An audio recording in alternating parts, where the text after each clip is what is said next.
The call came just after dawn in Omaha, Nebraska, a quiet morning for Warren Buffett, until a trembling voice from Berkshire Hathaway's private investment office broke his routine calm. A fund manager had vanished, and with him, more than $100 million in company assets. The name on the file was Adrian Cole, a rising financial prodigy whom Buffett had once described as the future of value investing. Now, the man had disappeared into thin air, leaving behind falsified ledgers, encrypted emails, and a hole in the trust that had defined Buffett's empire for 6 decades. For a man who built his fortune on rationality and restraint, the numbers didn't make sense.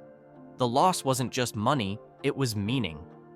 How could the Oracle of Omaha, the man who warned generations to never invest in something you don't understand, become the victim of a deception designed precisely for his understanding? Within hours, news outlets from Wall Street to Singapore carried the story. Buffett betrayed, $100 million missing from Berkshire Fund. The disbelief was global. Economists called it a statistical impossibility. Reporters flooded Kiewit Plaza, trying to glimpse the face of the man who had outsmarted a legend. But inside his modest office, Buffett wasn't angry. He was studying the reports in silence, his eyes fixed on the handwriting of a man he once trusted. In the margins of one memo, Adrian Cole had written a single line: "Trust is the highest yield." Buffett understood the irony instantly. The con had never been about greed. It was about belief. Someone had built a mirror of Buffett's own principles and used them to blind him. As the markets buzzed and headlines multiplied, one question began to haunt the financial world. If the most disciplined investor alive could be deceived by trust, what hope did anyone else have? To understand how Warren Buffett could lose $100 million to a man he trusted, one must first understand the world he built, the empire of reason, restraint, and quiet conviction that made him the most respected investor on earth. In the heart of Omaha, Nebraska, far from the noise of Wall Street, Buffett constructed a financial kingdom guided not by speculation, but by principle.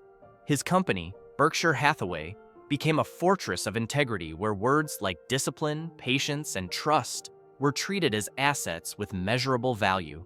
He lived modestly, drove the same Cadillac, ate at the same diner, and wrote to shareholders as if they were family. For decades, that authenticity made him untouchable. He didn't just manage money, he curated belief, the belief that intelligence and morality could coexist in capitalism. And yet, that was where the first crack lay hidden. Buffett's strength, his unshakable faith in rational goodness, became his blind spot. Psychologists call it moral projection bias, the tendency of honest people to assume others are honest too. Buffett trusted numbers only after he trusted the people behind them. He built Berkshire not on contracts, but on handshakes and character. To him, business was personal. Trust wasn't a risk, it was a principle. But in an age where financial instruments evolved faster than ethics, that principle could be weaponized. The new generation of financiers spoke Buffett's language, quoted his heroes, and wore his values like armor. They knew the myth of the Oracle of Omaha wasn't just about money, it was about virtue. And if you could imitate virtue, you could bypass scrutiny. That was the brilliance of Adrian Cole. He didn't come to Buffett as a salesman or speculator, he came as a disciple. His genius was not invention, but imitation, the ability to reflect Buffett's ethics so perfectly that even the master couldn't tell where reflection ended and manipulation began. In Buffett's world, honesty was an asset. In Cole's, it was a tool. He arrived without noise, the kind of man who never needed to announce himself. Adrian Cole was 35, a financial prodigy molded by the culture of Wall Street, but polished by the charm of restraint. He had worked briefly at Goldman Sachs, where his colleagues described him as the rare analyst who could sell ethics as easily as equity. After leaving the firm, he began giving quiet lectures on value investing, a philosophy he credited entirely to Warren Buffett. "I learned to think long-term from him," he'd say, eyes calm, voice deliberate, posture humble. It was a performance of discipline so flawless it felt genuine. And in 2018, when a Berkshire subsidiary known as Berkshire Private Capital began scouting young fund managers for new joint ventures, Cole's resume was impossible to ignore. He wasn't like the others. No private jets, no media hype, no obsession with short-term profit. He quoted Benjamin Graham, the father of value investing. Like scripture, in the short run, the market is a voting machine. In the long run, it's a weighing machine. Buffett loved that line. Cole knew it. When he met Buffett for the first time at a modest conference in Omaha, he didn't pitch, he listened. He spoke about patience, prudence, and the moral compounding of integrity. It was the kind of language Buffett had spent his life defending. Within months, Cole was managing a small joint portfolio under Berkshire's umbrella, overseeing $500 million in assets. His returns were solid, steady, reassuring. He was everything the next generation of Berkshire leadership was supposed to be: calm, methodical, allergic to greed. Buffett began to call him the apprentice, a phrase Cole wore like a crown. But beneath the surface, his admiration had curdled into something darker. To him, Buffett wasn't a mentor. He was a mirror of the system that never made room for new kings. Cole had spent a lifetime in the shadow of titans, and now he wanted to see what happened when the Oracle of Omaha faced a test of his own making. He didn't plan to destroy Buffett, he planned to prove he could out-Buffett Buffett. That was his ideology. If virtue is predictable, it can be controlled. Every interaction, every modest smile, every line of praise was another line of code in the algorithm of trust. And once that algorithm ran, the system would obey him completely. Trust, for Warren Buffett, was never an act of faith, it was a calculation of character. And Adrian Cole knew exactly how to solve that equation. He didn't overwhelm Buffett with innovation or jargon, he disarmed him with familiarity. Every report he submitted read like a page from Buffett's own shareholder letters. Calm tone, plain English, no exaggeration, just numbers and modest conclusions. When they met at Berkshire's Omaha headquarters, Cole would arrive early, order a cherry Coke, and talk about Benjamin Franklin instead of derivatives. He seemed more historian than hedge fund manager, and that was precisely the point. Buffett valued consistency over charisma, and Cole built his persona around that preference. Over time, Buffett began forwarding Cole's reports directly to other managers, calling them a model of clear thinking. When the elder investor spoke at the Berkshire Hathaway annual meeting in 2021, he even mentioned a young manager who reminds me of myself when I was starting out. The audience applauded, and somewhere in that applause, Cole's mask sealed perfectly. Soon, he was invited into the inner circle of capital allocation, reviewing acquisition proposals, advising on private equity ventures, even gaining limited access to the personal investment accounts that Buffett rarely shared with anyone outside his longtime partner, Charlie Munger. It was the kind of privilege earned over decades, but Cole achieved it in under 3 years. He cultivated silence as strategy, never pushing, always waiting, giving Buffett the illusion that every decision still belonged to him. What Cole understood was psychological symmetry. Buffett trusted him because he behaved like a disciple, not a rival. The more he mimicked Buffett's humility, the less anyone suspected ambition. And by the time Buffett told him, "You're one of the few I'd trust with anything," the bond was no longer trust, it was submission. Cole had mastered the most dangerous form of influence, not the power to persuade, but the power to let others convince themselves. The brilliance of Adrian Cole's deception was that it never looked like theft. It looked like competence. After earning full discretion over a $500 million portfolio within Berkshire Private Capital, he proposed a subtle modernization, creating a mirror fund to track Berkshire's main holdings while experimenting with alternative value strategies. The fund, innocently titled Cole Capital Partners, operated through Singapore to take advantage of emerging market liquidity. Buffett, trusting Cole's long-term sensibility, approved it without hesitation. The paperwork was flawless, signed, notarized, cross-verified by third-party custodians who were, in fact, part of Cole's own network. The key to the con wasn't falsifying numbers, it was replicating them. Every real investment made by Berkshire was duplicated in Cole's fund, but with small variations, fractional trades, timing offsets, and derivative hedges that slowly redirected profits into offshore accounts. Over 3 fiscal years, those invisible discrepancies compounded into $100 million of siphoned returns. On paper, the fund performed normally, steady 8 to 10% annual gains, perfectly in line with Berkshire's conservative rhythm. No red flags. But the real genius lay in Cole's arbitrage of credibility. He exploited the trust Buffett's name commanded among banks and auditors. When questioned, his documents carried Berkshire's logo, his emails were sent from official addresses, and his analysis echoed Buffett's own phrases. Margin of safety, circle of competence, intrinsic value. He spoke the language of honesty fluently enough to disguise deceit as a discipline. Inside Omaha, no one suspected anything. After all, Cole's fund had become a small but stable extension of Buffett's philosophy.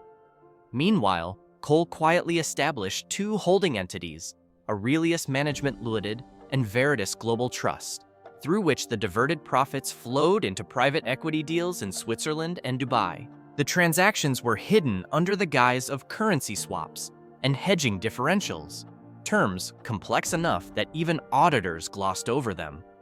His final layer of camouflage was almost poetic. He donated a fraction of the stolen money, about $5 million, to educational charities quoting Buffett's principles on financial ethics. To the world, he wasn't just Buffett's protege, he was his moral heir. But by late 2023, the machinery began to falter. A routine compliance audit flagged a series of duplicated stock identifiers across 2 unrelated accounts. When the forensic accountants dug deeper, they found the impossible. 2 identical portfolios existing in parallel. One real, one synthetic. Every trade, every profit, every gain mirrored perfectly, except for where the money ended up. It wasn't the loss that shocked Buffett, it was the precision. The theft had been executed not against his empire, but through its very philosophy. And when he saw Cole's final memo, signed with the words, "Trust compounds faster than capital," he understood that the game had never been financial. It had been personal. The morning the illusion collapsed, Warren Buffett sat alone in his Omaha office, the blinds half drawn, the phone lines silent except for one trembling call from Berkshire's internal audit division. The investigator's voice was calm, almost apologetic. "We've confirmed a discrepancy. The Singapore fund doesn't exist. Not legally, not operationally." Buffett didn't speak for a full minute. He simply looked at the stack of reports signed in his own hand, stamped with Berkshire Hathaway's seal, all perfectly authentic, and all built on fiction. Within hours, Berkshire's legal team, federal investigators, and Swiss authorities were tracing the web of shell companies tied to Adrian Cole. The path led from Singapore to Zurich, then to a dormant bank account in Liechtenstein, holding what remained of the missing $100 million. When Cole realized the walls were closing in, he vanished from London Heathrow Airport, boarding a private jet under a fake registration filed through Aurelius Management Limited. He made it as far as Zurich, where local authorities arrested him within 48 hours. The headlines were merciless. "The man who stole from Warren Buffett." Global networks replayed archival footage of the 2 men shaking hands, mentor and disciple, king and heir, and now predator and prey. Reporters camped outside Berkshire headquarters searching for a statement. Buffett gave only one, written in his familiar typewriter font. "When trust is misplaced, it does not mean trust was wrong, it means it was human." The line went viral, dissected by analysts, quoted by philosophers, weaponized by cynics. But inside, those who knew him said he was shaken. He had always believed in reading character like a balance sheet. Now, he questioned whether such reading was even possible. The empire remained intact, but something sacred within it had cracked. Cole's arrest recovered only a fraction of the losses, yet money was never the issue. The collapse wasn't financial, it was moral. For decades, Buffett's name had symbolized the last fortress of ethical capitalism. Now, even that fortress had been breached, not by greed or competition, but by reflection. Someone who looked at him and learned not his wisdom, but his weakness. The crime that shattered Warren Buffett's composure wasn't one of numbers, but of psychology. Adrian Cole hadn't just stolen $100 million. He had dismantled the very mental architecture that made Buffett who he was. For 6 decades, Buffett had operated on one foundational principle, that integrity compounds faster than capital. His investment philosophy was built on patience, logic, and the belief that human decency, though imperfect, was measurable and reliable. But Cole understood something darker, that morality itself could be modeled, mimicked, and monetized. His genius wasn't in finance, it was in empathy without conscience, the ability to understand another person's values deeply enough to weaponize them.